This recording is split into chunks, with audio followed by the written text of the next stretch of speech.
Welcome, everyone. Thank you for tuning in. This is the Reclamation Project, where we believe in no soul left behind. Today, wow, we've got a topic that impacts many people. Surrounding horoscopes. Should I marry him? Does he love me?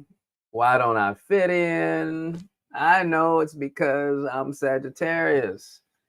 It's time to go consult the horoscopes for answers. Now, are you a believer in that? Because many are. Or are you a skeptic? Well, the panel is here today. And they're going to delve into the truth and the dangers behind astrology. So, with that said, we've got our esteemed gentleman, Dr. Melbourne, is up today, not his typical Sabbath, as well. Professor Michael Buffington, not his typical Sabbath, but they have joined us today, and I appreciate you, gentlemen. How's everybody doing? Real quick, just a quick check-in and sound check. I'm doing very well. Can you all hear me okay? Yeah. Yep. Okay. I'm doing great too, enjoying a sunny day. Come on. It's almost springtime officially. But it's Well, starting the flowers are blooming, the trees are blooming and blossoming around me. So yes. So indeed, we're gonna go ahead and get started. I see folks have already tapped in. I must say though, in case anyone's wondering whether Professor Buffington's background is virtual, it doesn't look like it is it? No. Yeah, I didn't think that it was. It looks like it's virtual. No, but that is real. It's a real background. We may discuss where you are or the meaning behind that a little bit later. So today we're talking about horoscopes. The first thing I want to jump in with is let me read something. I came across this research study, i.e. inspiration, Professor Michael Buffington always got his research study ready. And it was talking about the reasons why people believe in horoscopes. And listen to what it had to say. It said a number of things, but I'm just going to highlight this one for now. It said the Barnum effect, taken from P.T. Barnum, which was a part of, for some of you who are old enough to remember, Ringling Brothers, Barnum and Bailey Circus. The Barnum effect. Psychologically, the Barnum effect explains why people find horoscopes insightful or applicable to themselves. Horoscope descriptions tend to be vague and general, leading individuals to interpret them as personally meaningful, even though the same descriptions apply to many people. This undermines the credibility of horoscopes as they rely on subjective interpretations rather than objective criteria. I want to open up the floor with the question, are they reliable? Let's begin with that in our discussion. Are horoscopes reliable? Well, I'll just go ahead and jump in. I'm quite opinionated on the matter. This wasn't really popular in the United States until probably the 60s and 70s. And that's where all of the Eastern mysticism began to creep into our thinking and our lexicon. And if you listen to like old secular music from like the 70s, they're always, what's your sign? And in the 80s, what's your sign? I'm an Aries. They even have old rap songs where they would say, I'm Curtis Blow and I'm Leo or whatever. It was always talking about science, astrology. And what people don't realize is that the concept behind these signs, these astrological signs, is that where you were born, where the stars were aligned, where the planets were aligned, when you were born, will have a real effect on your personality, on how you think, on how you act, on how you behave. And I've never heard anything more nonsensical or stranger in my life. But this is what people truly believe, that stars and planets and all these things are going to affect who you become. And they say, oh, well, you met a nice young lady. When was she? Oh, she's born in May. Oh, Gemini. Oh, you better watch out for them Gemini. You know that, and it's like, oh, come on, man. So it's really it's a strange idea, but I think it comes from, you know, the fact that as a culture, we have been progressively moving away from God, and despite the fact that we have been moving away from God, inherent in our DNA is hardwired a need for answers outside of ourselves. So when we try to find answers to big important questions like who am I, or is this person right for me, we start looking to New Age, you know, mysticism and things like astrology, because we no longer have the deep connection with God and with the Word of God that we used to as a culture. Oh man, I love it. You're getting ahead. We're gonna definitely have to come back to that because people are searching for answers, and for one reason or another, they're looking to horoscopes for those.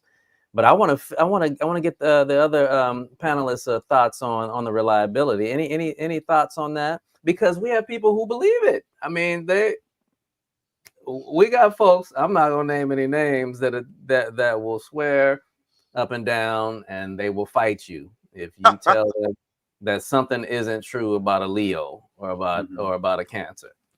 What are your thoughts, though? Anything you want to? Well, I guess I would venture to, in some ways, piggyback on what Dr. Buffington just shared with us. Only I would pivot a bit and say that to the question of are they reliable, I think it's the world's attempt at showing God that we don't need him. And so this is an alternate source, if you will, to express that I can go this route to the left versus going to the right.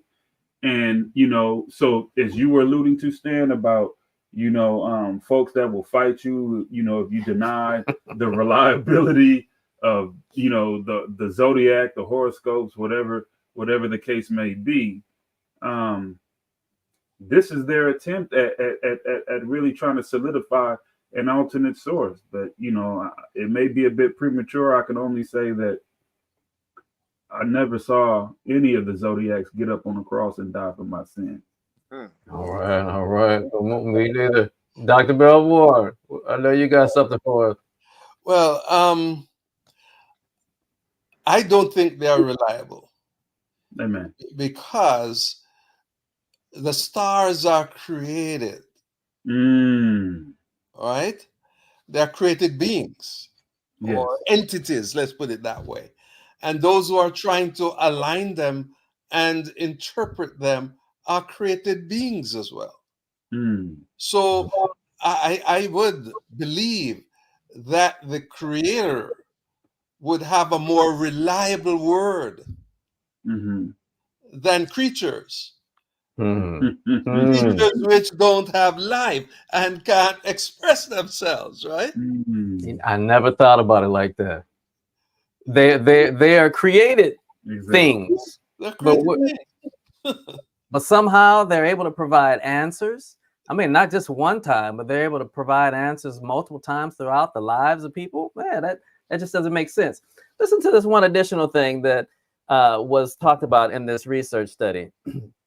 It said, for those of you who are not believers in God, if you're a non-believer, an atheist, well, then you're not going to, I understand, immediately accept what's being posited here as far as God being the answer. But let's take a turn down to the science path and listen to what this research says about horoscopes and science. It says lack of science basis. Research indicates that most well-educated individuals do not believe in horoscopes.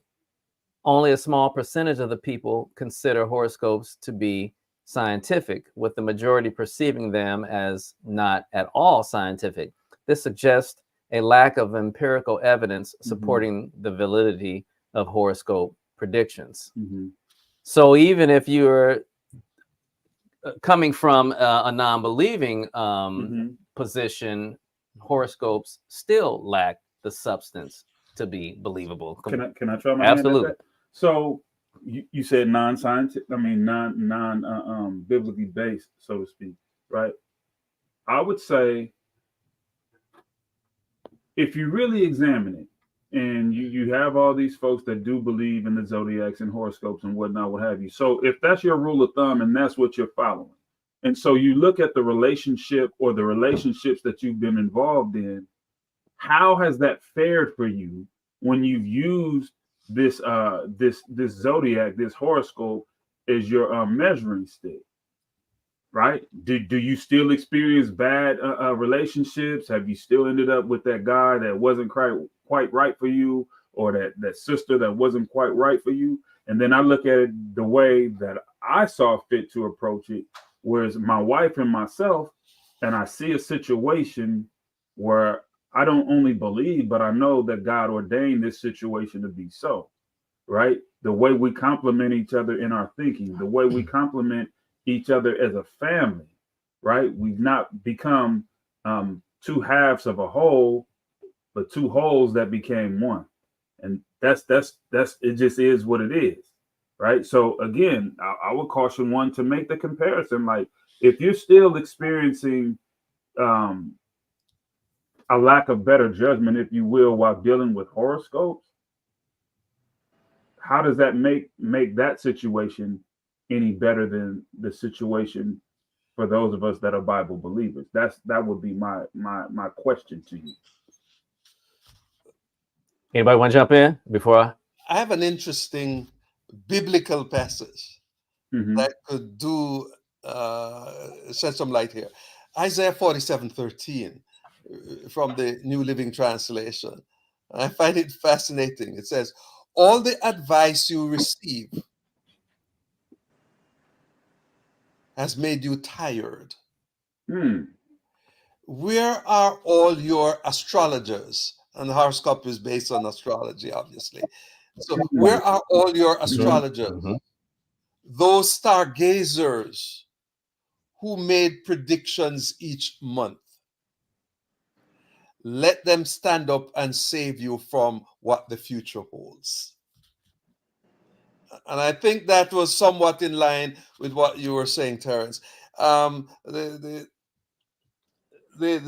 horoscope will align you with the star and predict a future, but can it stand up and save you from that future? Wow. How can it prevent what it's saying is going to happen from occurring? And I've never seen it being able to do that. But on the contrary, I've seen people receive help from the other source that we go to. You know, I've never thought about issuing a challenge to horoscopes and astrology as you have just posited here, that if they're so reliable and they're so useful, how has it worked out when it comes to the future and protecting you from things that were to come? If all they are useful for is just helping you to predict who your mate is, okay, well, that has some use if that were true. But God is issuing the challenge. Hey, where is it? How useful is it when it comes to helping you out with future things to come? Hasn't worked out very well. Yeah, or help me. This is what's going to happen to me. Tell me how I'm going to avoid it. Help me avoid it. Now, I was going to ask this question of everyone, but I won't do it. Instead, I'll just answer it myself. The question was: is anyone willing to ever say that they were a participant in any form or fashion of horoscopes? I'll just use myself. While I've never been an individual who subscribed to the belief that it was predictive in its nature, I did find myself referring to the sign that surrounds my birthday, that applies to my birthday. And I was doing it not again because I believed in it, but because it was a talking point.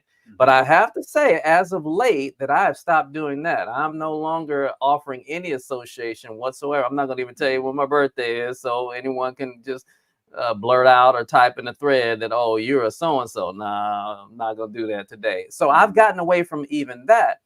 I found something else interesting that came out of this report. And what it said was, and I'm wondering if anyone is willing to share whether this may have applied to them. For those of you who are viewing, it said limited influence on this. I'm sorry, external locus of control. This is about external locus of control. It says that as a result of this study, they found that individuals who frequently consult horoscopes tend to have a higher internal locus of control, meaning that they believe in their ability to control their own lives. This suggests that belief in horoscopes is more about personal confidence and control rather than the scientific validity of astrology. You know, Stan, that for me, that would lead me to ask the question, like, where does astrology get its start? Like, who or what is the source? Because on our side, we know who our source is, right? Why we believe what we believe, right? Who it is that is the author and finisher of all things for us, right?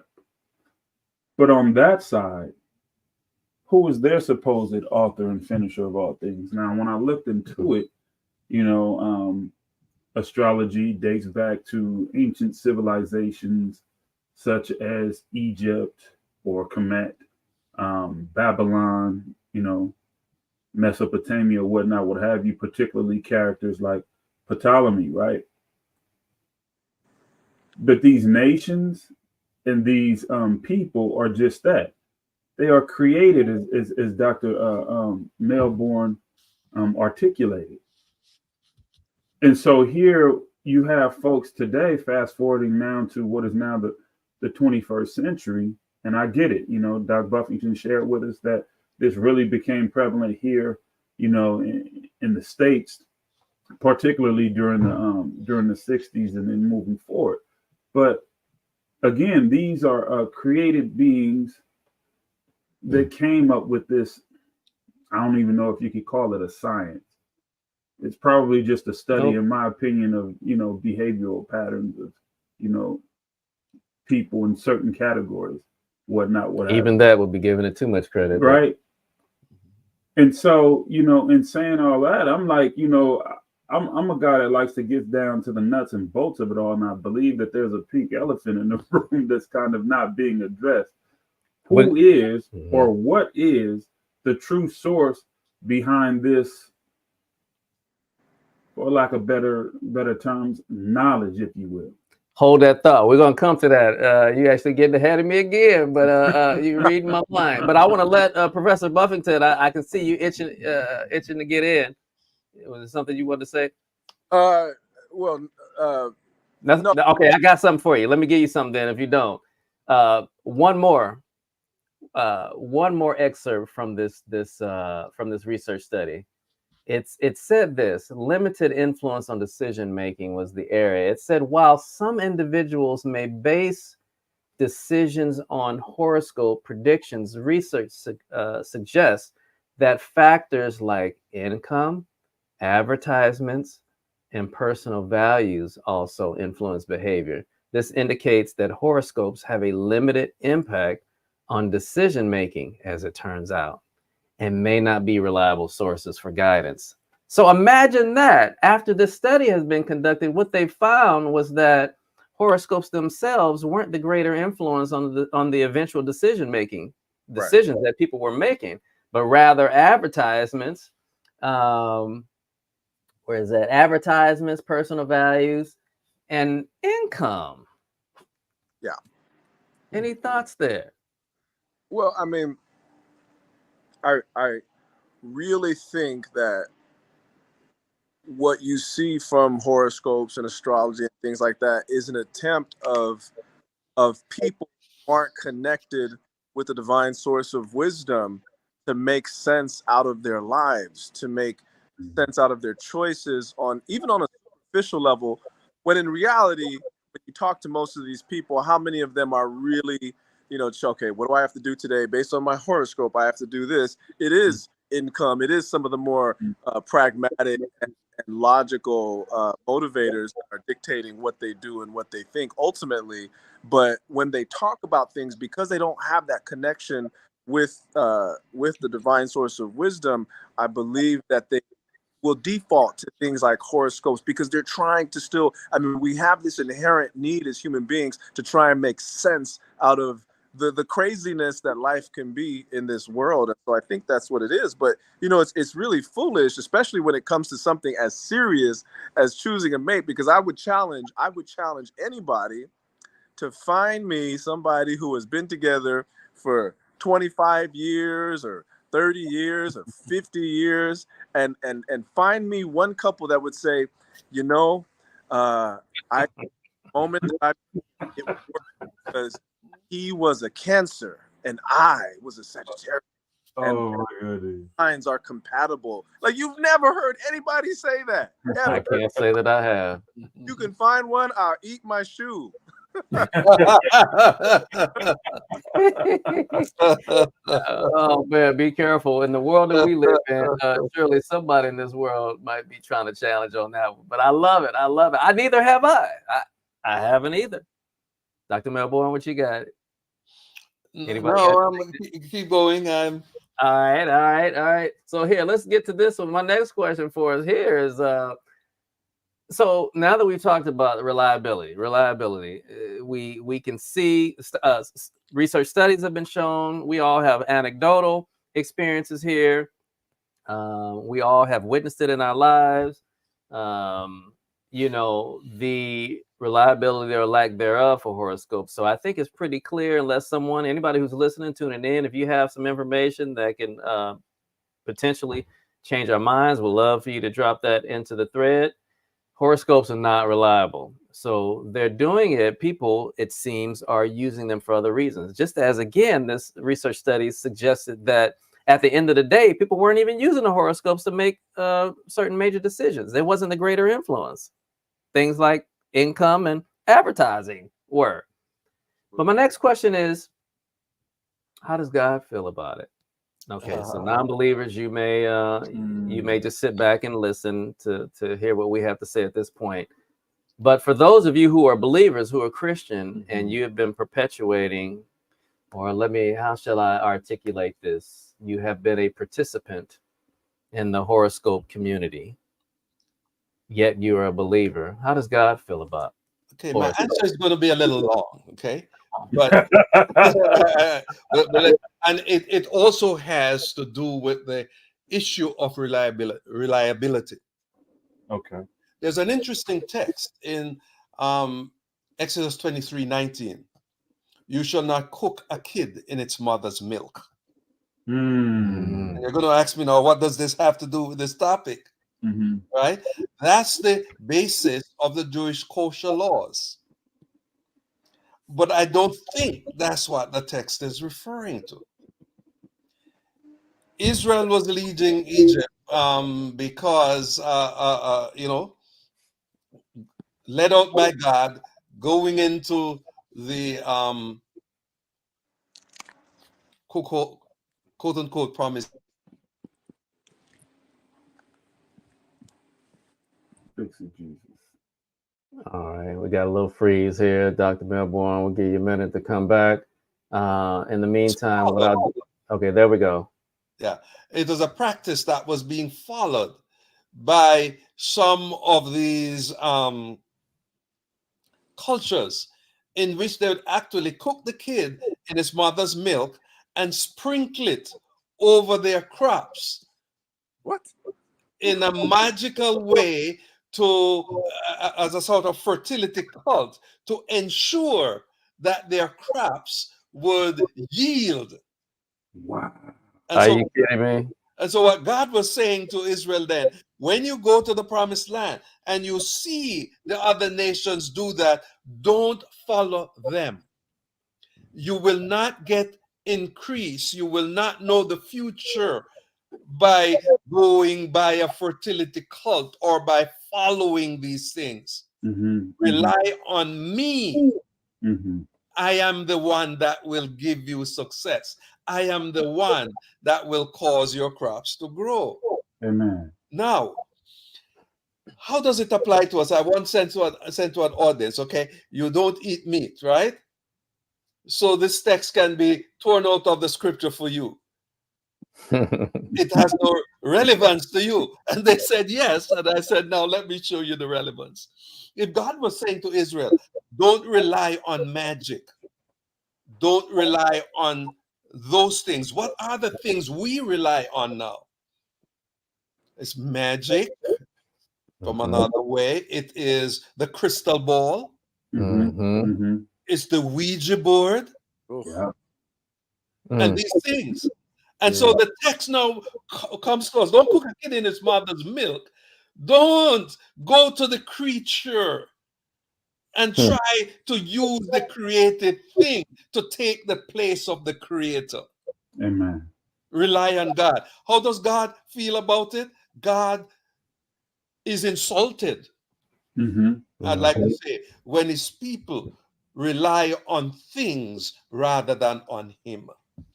Mercy, Lord. Oh man, I love it. That brings me to another scripture I want to highlight. It's let's see, it's First John 4:1-3. Again, now we're focusing our attention on our our believing viewers, people who believe in God, know that he exists, but you still seem to find some compatibility with horoscopes and your faith. This is what God has to say. It says, dear friends, do not believe every spirit, but test the spirits to determine if they're from God, because many false prophets have gone out in the world. By this, you know the Spirit of God. Every spirit that confesses Jesus as the Christ and who has come in the flesh from God, but every spirit that refuses to confess Jesus, that spirit is not from God. And this is the spirit of the Antichrist. Actually, I think I'm looking at the wrong verse, so forgive me for a moment. Let me just summarize it before I go and find it again. Well, that does seem to implicate some other things, false prophets, which, I guess we could appropriately associate horoscopes, psychics, and those that are of the industry or the occupation of predicting are false prophets. And horoscopes would fall underneath that category. There was one where I believe it was in 2 Kings where God was telling the believers not to go see the mediums and the soothsayers. And there was one more, there was another term that he included in that. And when you say it again, familiar, it may have been familiar spirits as well. Second Kings 21:6 says, Manasseh also sacrificed his own son in the fire. That's it. He practiced sorcery and divination, and he consulted with mediums and psychics. He did much that was evil in the Lord's sight, arousing God's anger. Thank you, Dr. Melbourne. That's it right there, because this was so remember, King Manasseh's father was King Hezekiah. For those of you who don't remember the story, King Hezekiah was so close and so revered by God that he was about to die and then asked God for more time, and God gave him 15 more years of life added. But his son was not his father. Turn the son back. Oh my goodness. And the son became king at 12, and he started doing all of this other stuff. So we're talking about, the question was asked was, how does God feel about the use of horoscopes and the like, things that are meant to predict? Or let me say it this way, because I know some of you guys are going to get me on my wording, on my articulation. Today's topic is about horoscopes and astrology, whether they are accurate. Now, God expresses his feelings about everything that has to do with predicting the future, because he's the one who predicts the future. He tells you what's going to happen before it happens. Anything else, anybody else, or anything else that attempts to do that, he's got a problem with it. So to the question, how does God feel about it? We can learn how God feels about the whole thing when he uses the example of King Manasseh, who sacrificed his own child, among other things. I'm sitting here listening to you speak, and I'm in agreement, total agreement. But as I sit here and listen to you speak, I'm reminded of, all of us are of age to remember this, because everybody on here is actually older than the internet. But there was a time when everything was not digital. And having said that, there were physical newspapers. And as I sat here listening to you, the thought came to mind, the memory, should I say, came to mind of how mainstream America even saw fit at one point to include in the daily newspaper an updated horoscope for each day of the week. And so my position is that this was an attempt at softening what at one point was a very Christ-centered theological America and going back to your point about Christians who subscribe to this in any way, shape, or form. I believe it was an attempt to soften the hearts of Americans that stood under the umbrella of Christianity to, if you will, incorporate this into their theology. And so you have folks that really were like, if they did read the Bible, if they were reading their Bibles, at the same time, they're making sure they picked up that daily paper so that they could check their horoscope, to see what it offered for them that day. You know what? Oh, go ahead, Dr. Melbourne. I was going to say 2 more passages if you want to. Come on, let's hear. Yeah. For those who are watching, for those who are believers, particularly, you want to know how God feels about this. Go ahead, Dr. Melbourne. Deuteronomy 4:19 from the New Living Translation. And when you look up into the sky and see the sun, moon, and stars, all the forces of heaven, don't be seduced into worshiping them. So God sees it as a seduction.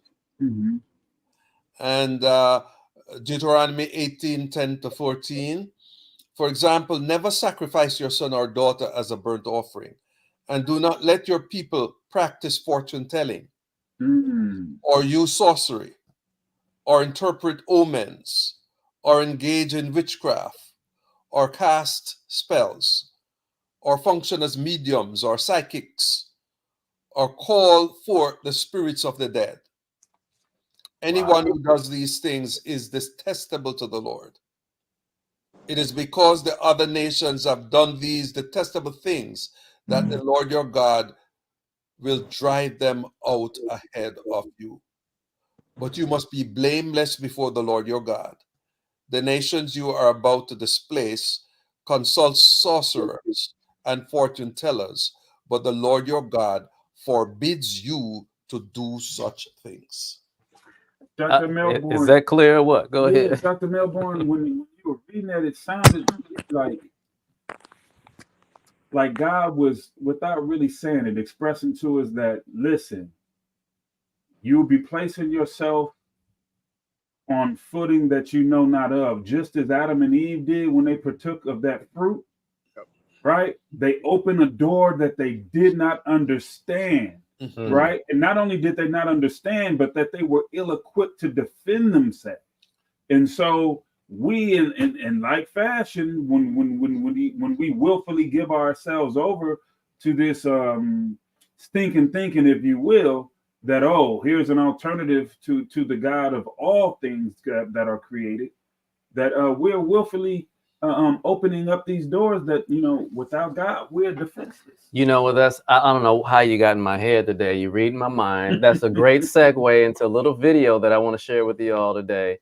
So we're now, I think that we ought to be crystal clear as to how God feels about this whole thing. Again, this message, this talk is for the believer who thinks that they can have harmony or compatibility in horoscopes and astrology along with their Christian faith. There is none. There is no harmony. There is no compatibility. And God has just let you know very clearly that he's not having it.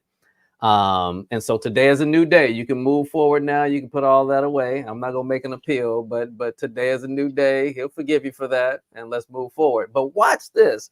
speaking on the question, you know, is there something a little bit more to horoscopes, perhaps? Is there a source behind this? You alluded to that. I want to play a video of this former, as she calls herself, white witch, share her thoughts on horoscopes.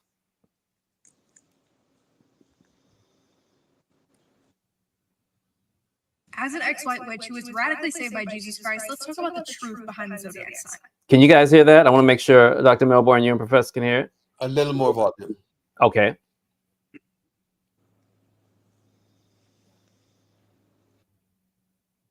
Because it seems so innocent, right? I mean, it's a sign. It's just like a personality trait. It's just whatever. It's no big deal. It's innocent. The zodiac signs were the first thing that I got myself into before I dove deep into light work and witchcraft, and then later into the dark magic. Zodiac signs are literally just a gateway drug to dark magic. Just like not everyone that smokes weed will become a heroin addict. Same thing applies for zodiac signs. You might not end up in the dark magic, but I can guarantee you and promise you this, that is Satan's intention for you, whether you know it or not.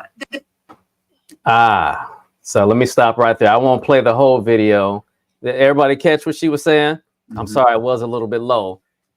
She called horoscopes the gateway drug.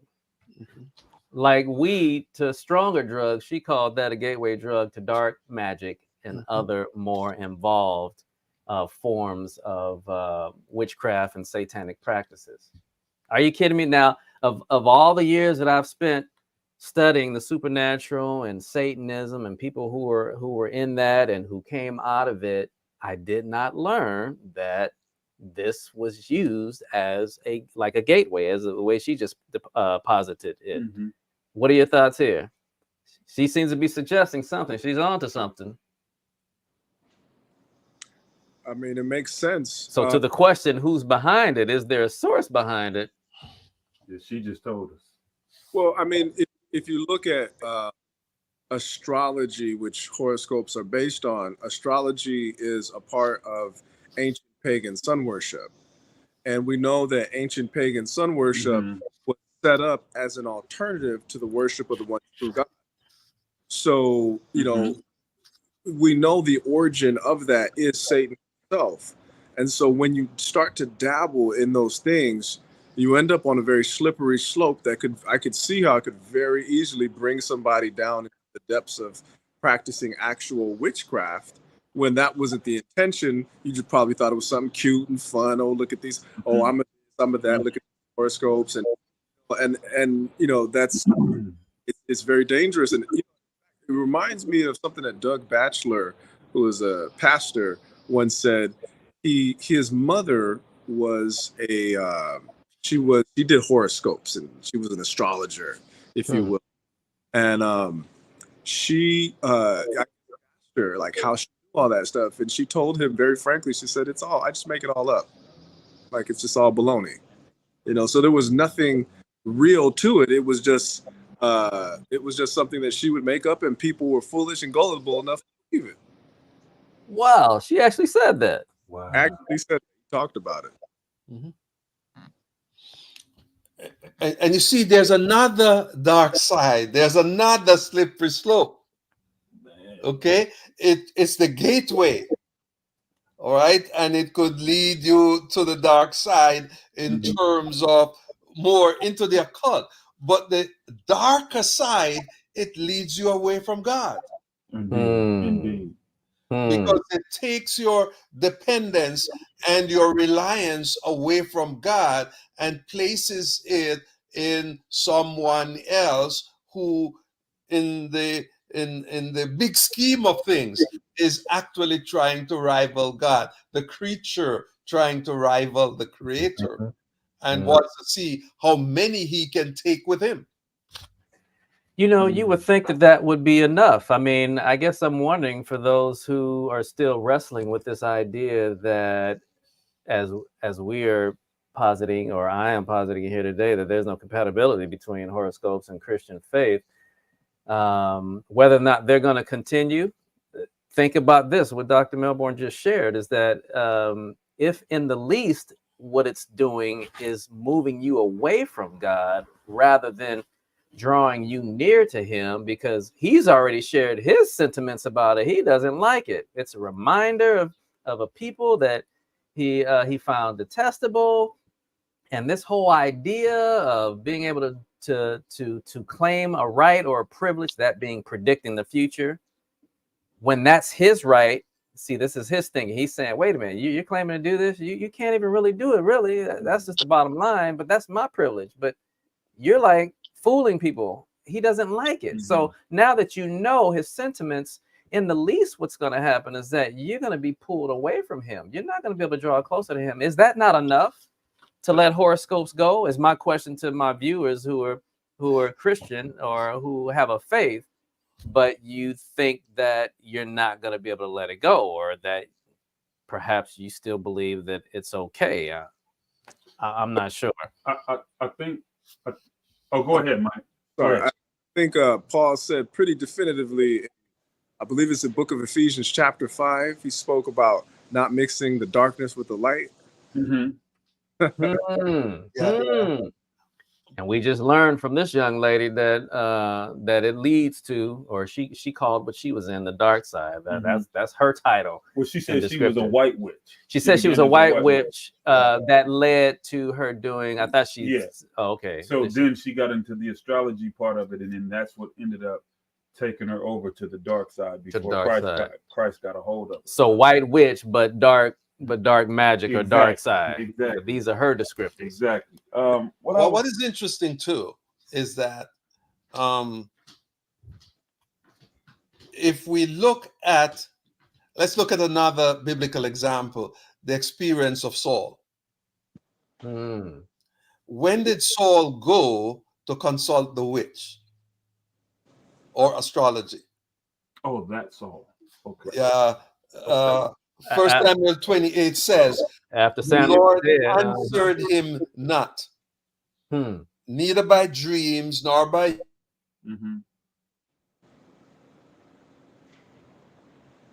We lost him. Doc, when you come back, you're gonna have to rewind about 10 seconds. I could someone with a familiar spirit. Doc, go back 10 seconds. We lost your audio feed, and I don't want the viewers to miss that. No, I was saying that the Lord answered him neither by dreams nor by Urim nor by prophets. So it was when the Lord was not answering him and he wanted an answer that he sought for this woman and went to the woman, and the woman said, "You're trying to get me into trouble. Saul is trying to kill the witches. I escape. Why are you getting me in?" And he said, "Nothing will happen." And the woman said, "Who do you want me to bring up?" And Saul said, "Samuel." And the woman said, "Oh, you are Saul." And he promised her not to let anything happen. Now, notice what happens.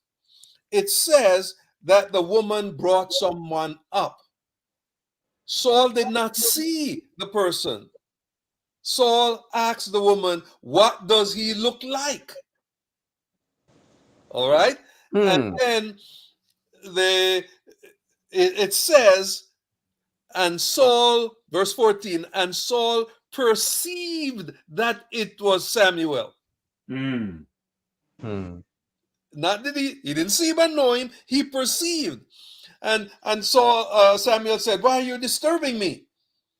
And he said, "The Lord isn't answering me, and I need an answer." So and Samuel said, "If the Lord isn't answering you, why are you trying to come to me?" So note the point, God wasn't answering him. So he was now trying to find a substitute for God. Now, if the dead knows not anything, then this was not Samuel that came up to him. Right. No, it wasn't. Right? So it was someone impersonating Samuel. So if God didn't answer him by Urim or by Thummim or by the prophets, why would the Lord answer him through a seance? I'm gonna let you go first. I got something that's just that I just thought about. For me, that kind of ties in because we were trying to address, Christians specifically that try to incorporate this into, into their faith. And so one of the things that I wanted to point out, and this sort of works within the context of that, is that in pulling us away, whether it's white witchery or dark magic, whatever you want to call it, and it pulling us away from God, then it allows us to have this mindset of do without will. And do without will, now you delved into the ballpark of not doing God's will, right? And so the further that you go, the more that you justify your own selfish and fleshly passions, until one day you look up and you're, God willing, you realize it, but you're absolutely lost. And this is what the enemy set out to do in the very first place, right? We have this. I look at us like, even though we're, by all extents and purposes, legally, many of us are grown men and women, but I still view us in the aspect of being small children in regards to God. And so what we end up doing is we're always trying to look for a way to show God, there's another way to do this. And God is constantly trying to grab our hand. And I look at Satan as that pervert riding around in that Scooby-Doo van looking to scoop you up and take you away from all that's good and true. And so we put ourselves, that can only happen when we put ourselves in position for that to happen too. And so, again, there we are messing around with astrology, messing around with horoscopes, consulting with Ouija boards, how old will I be when I get married? I've heard stories of people asking Ouija boards, when will they die? I don't want to know when I'm going to die. I'll just let it happen according to God's will. I don't want the answer to that. But again, I go back to us opening doors that we aren't prepared to walk through. So, go ahead, Professor. I don't mean to jet, but I have to. Got it. Get out of here. But it was a pleasure. And Give us your final thoughts. My final thoughts, I guess, are really simple. There is no substitute for a connection with the divine source of wisdom, with the omnipotent one. We're all trying to make sense out of our lives and trying to figure out answers to important questions. But the answers to all those important questions, from my experience and the experience of many, many people, can be found within the pages of the Bible. I can't think of one important question in life that cannot be answered from those pages. And so as a Christian, I would admonish them that rather than seeking outside sources that have their origin in things like ancient pagan sun worship, which has its origin in Satan himself, I would admonish them to look to God and look and trust in Him, whether He decides to give them the answer or not, because in due time it'll make sense, because you can't mix the dark with the light. Love it. Appreciate you, man. Blessings on you, Mike. We'll catch you in a couple of weeks. Take care. So there was an observation that I just thought about, or something I just thought about as you guys were talking and we're discussing, why people are getting into this. And it goes like this. I'm wondering if there exists a connection between an individual's receptiveness for horoscopes, so their propensity to believe them, to seek them out, study them, and believe them, and the belief in the immortality of the soul. So when you were reading the scripture, Dr. Melbourne, about Samuel and this whole, Saul, King Saul, and this whole ordeal, it's a very sad story. The Bible has a lot of happy ending, but then it also has some sad ending stories as well. The story of King Saul, the first king of Israel, is one of those. It's a sad story. But I'm wondering if there's a connection between a person who seeks out horoscopes and their belief on what happens to you when you die. Because look at what's going on with Samuel. Not Samuel, Saul. I keep saying Saul. Saul, at some point, he's not hearing God speak to him, and he wants it, and he wants to hear a word from God. The prophet that was once his messenger, his go-to, his deliverer messages from God, has passed, and now he's seeking out the very industry that he threatened to wipe out. No, he had wiped out. He actually did wipe out. This woman was one. Yeah. This woman is one that escaped. So she was the last one. she escaped, you know. And she was afraid. She was afraid to do her job. So now he's seeking her out.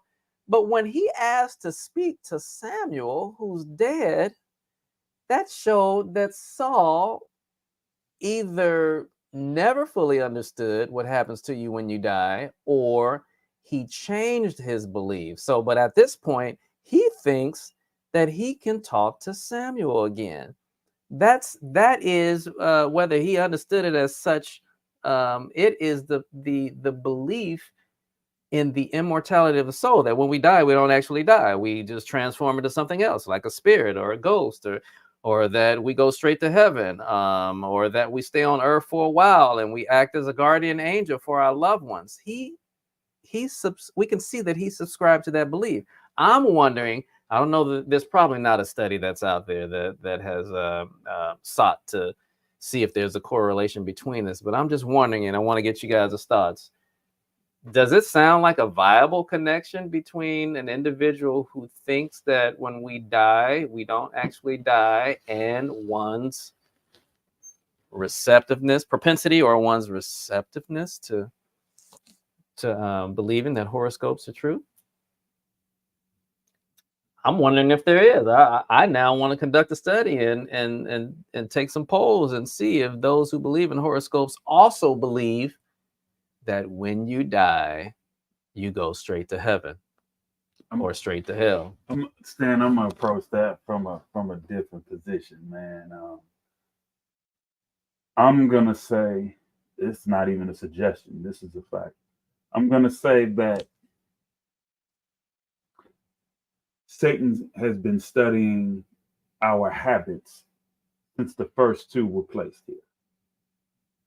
And in having that ability, he has studied ancestors of ours directly that we don't know. So he's watched over generations. He studied generational curses. And so almost like an AI fed with algorithms to anticipate certain things about you based on the information provided, this is what's happening, only it's on a spiritual level. And so having said that, he can pinpoint with accuracy who is most likely to be that one that will try to find a balance, though we know there is not one. They'll try to find that balance between their Christianity and astrology or zodiacs or whatever you choose to entitle it. I'm sorry. I received that. I like that. I'm still interested in knowing whether, what the numbers look like between those who believe in horoscopes versus and who also. I don't know the answer to that, but I would say yes.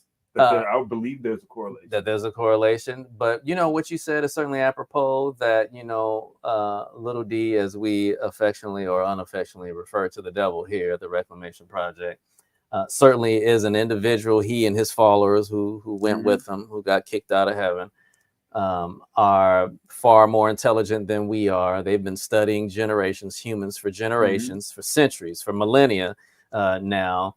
And so with a great deal of accuracy, they can predict the way that we're going to behave. So they don't need someone to necessarily believe in the immortality of soul in order to know how to get them to start reading horoscopes. Although I would go so far as to say that they might actually target getting people to believe that when you die, you don't actually die. And then once they got them there, that could be a gateway to or a stepping stone to believing in horoscopes as well. Well, I think, Stan, that's a part of the original lie that the devil told Eve: "You shall not surely die," and which he has been perpetuating, and he has used some of these means and medium to keep alive. See, yeah, to keep perpetuating it. And it could also be related, and can be related, to the notion that there's a God within me, and all I need to do is to develop the God within me. And perhaps that's what some people believe that the horoscope is doing. Exactly.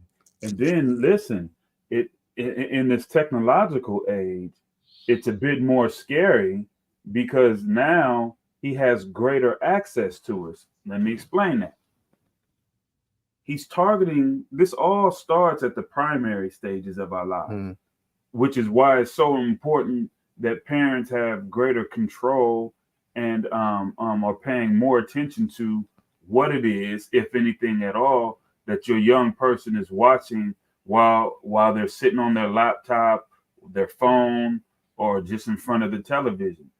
It's not safe to just leave your child alone and allow them to make choices on their own. Especially Because these same things that we're discussing right now, or at least the tenets of them, are being subtly placed in what would be considered today innocent childhood cartoons, even commercials and whatnot, what have you. And so there are conversations that need to be had today that probably, in our childhood, they weren't quite as necessary. There was no worry. I'm reminded of this cartoon that Ladrea sent us, which I was just blown away. So there's this cartoon animation on YouTube, Dr. Milbourne, where it tells the story of little D, Satan, the devil, Lucifer, and how he was misunderstood and that things didn't actually happen the way the Bible says it. It paints him out to be innocent, misunderstood, and that he really had good intentions, and that we should reconsider our thoughts about him. Right. And it's in a cartoon, and it's like the perfect little innocent look at wrong. Said God treated him wrong and unjustly, Dr. Milton. Oh my goodness. Wow. And this is getting in front of the faces of little children who will then internalize that. Exactly. And that will influence how they develop their thinking, their state of mind as they get older. So crazy. There was something that we didn't watch all of the video of this young lady who called herself a former white witch. She's now a Christian and a believer. But she went on to say something that you were alluding to, and that is that she was saying that the devil, with great accuracy, can predict how people are going to act, not because he has future knowledge of the future of what's going to happen, but because he has studied humans for so long that they have certain tendencies that he has witnessed. And so with relative predictability, he knows what's going to happen. And I just thought that was just so powerful. He will use everything that he has at his disposal. And you can see now for our viewers, you can see where we are in our position here on this panel. One, that horoscopes are not reliable and that they are sourced from someone that we don't subscribe to.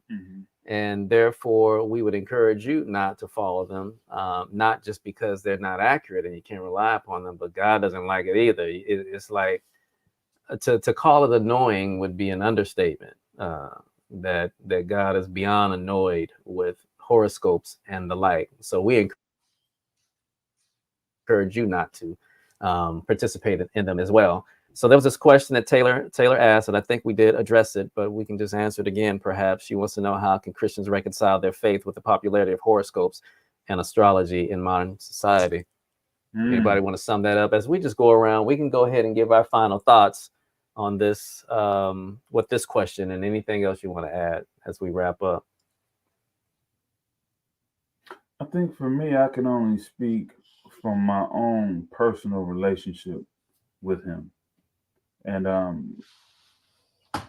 hope this isn't a failed attempt at answering her question, but I can only say that with certainty, God has provided me with sufficient proof that he is not only who he says he is, but what he says he is, what his title entails. And that never have I been steered wrong. Never has he led me into a situation that was not to my benefit as well as his glory.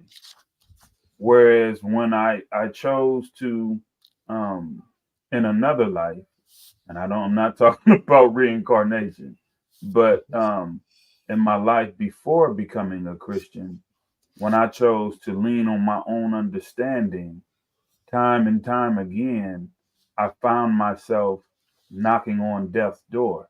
And that had nothing to do with God not loving me. That had nothing to do with God leading me there. That had everything to do with the aforementioned me leaning on my own understanding. And so, it just leads me to trust fully and wholeheartedly in the creator of all things, the one who initially turned on the lights in the first place, the one who called order out of chaos. And he's still calling order out of the chaos that is my life right now. And so, God willing, and that gives you some sense of understanding. Appreciate that, Dr. Melbourne. I'd answer Taylor this way. Hi, Taylor.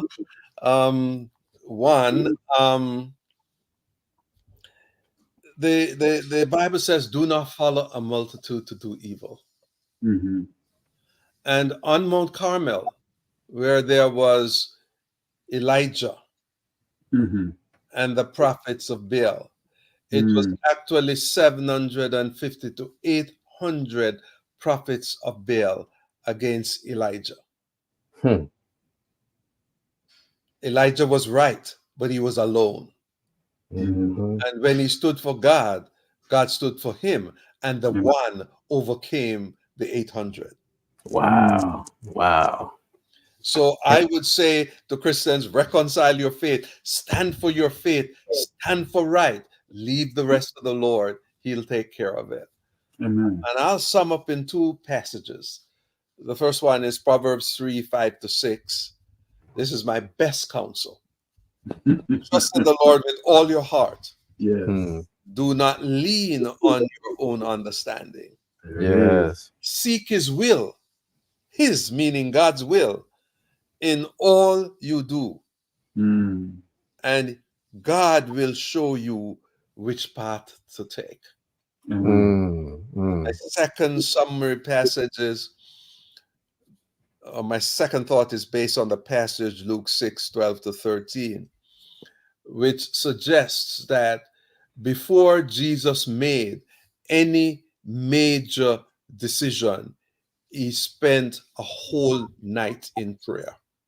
And Luke 6:12-13 is one such example. So when we face major decisions in life, like choosing a mate or purchasing a house, and we want to know the way to go, the best way is to spend time with God, alone with God, and he will see you through. Amen. In prayer and not in your horoscope. I absolutely love it. I love it. You